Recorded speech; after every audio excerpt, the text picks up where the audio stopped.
شروع اللہ کے نام سے جو نہایت مہربان اور بے حد رحم والا ہے۔ پہلی آیت میں ہواؤں کی قسم کھائی گئی ہے۔ تیز ہواؤں کو قیامت کی تائید میں پیش کیا گیا ہے۔ یوم جزا کی تائید میں شواہد پیش کرتے ہوئے اس کے حق ہونے پر دعوت فکر دی گئی ہے۔ جھٹلانے والوں کی مجرمانہ روش پر انہیں سخت تنبیہ کی گئی ہے۔ قیامت کے منکرین کے انجام کی تصویر اور متقیوں کے حسن جزا کی تصویر پیش کی گئی ہے۔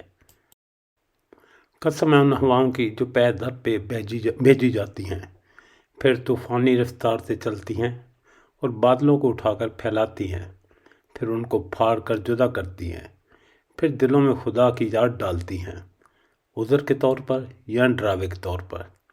جس چیز کا تم سے وعدہ کیا جا رہا ہے وہ ضرور واقع ہونے والی ہے۔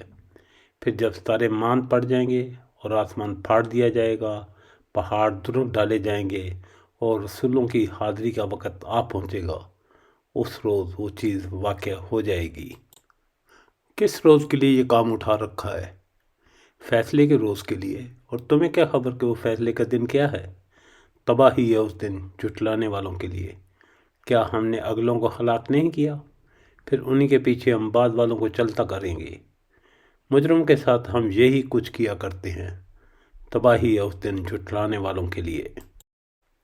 کیا ہم نے تمہیں ایک حقیر پانی سے پیدا نہیں کیا؟ اور کیا ایک مقررہ مدت تک اسے ایک محفوظ جگہ ٹھہرائے رکھا؟ تو دیکھو ہم اس پر قادر تھے، پس ہم بہت اچھی قدرت رکھنے والے ہیں۔ تباہی ہے اس روز جھٹلانے والوں کے لیے۔